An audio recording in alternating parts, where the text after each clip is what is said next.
All right, so today we're going to go over a Proteus performance test summary. This is our 12-pound general power test that we have most of our athletes perform. This one was done by a CrossFit coach. His cohort is male, 30 to 40 years old.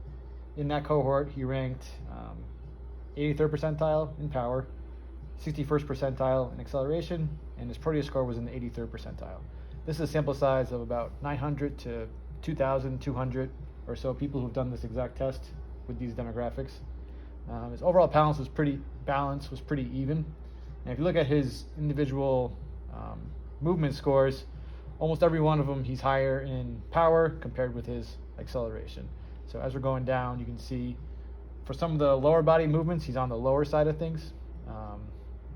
Actually, for his vertical jump, he actually had better acceleration than power. And then for his lateral bounding, he scored, those are the lowest scores that he had. So those are probably two areas he's going to have the most time working on for him. So if we go to an individual movement like trunk rotation, we can look at a specific trajectory of his reps. So we actually can see this is an arc of his movement going from left to right. We can look at some of the reps were better than others. Some of them he kind of had some weird trajectory here, but the good ones he had pretty good power right in the middle of the arc here. If we compare that to his other side, you should see this one's actually a little smoother, a little more balanced. The reps are a little better comparatively, and he's right-handed, so it would make sense going from right to left. He's better in terms of balance.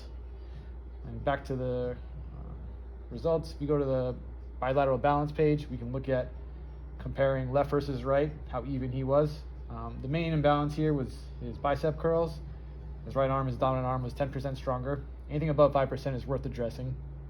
And then his chest press was significantly stronger on his left side, which was a little unexpected because he is right-handed. Same thing with the rows. He was a little stronger on his left arm than his right arm. His trunk rotation, in terms of power output, was better going from left to right. So his right trunk rotators were stronger, even though he is right-handed. So that's a little bit of a surprise.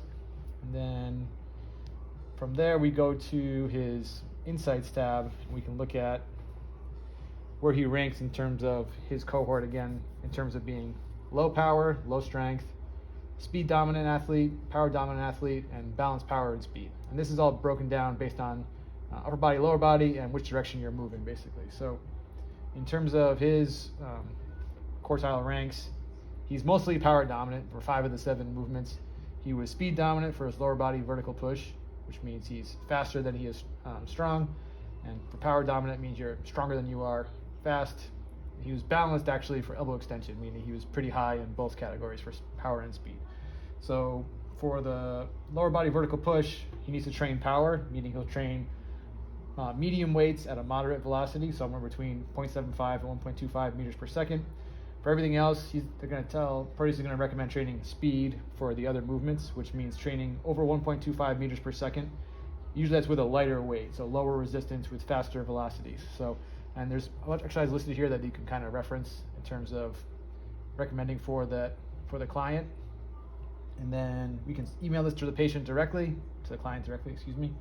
We also can email a power report, which is basically everything we just went over, just summarized onto one page. So all your muscle imbalances, all the muscle tests, your percentile ranking, lower body, upper body, left versus right, all on one page, easy to synthesize and email over pretty quickly.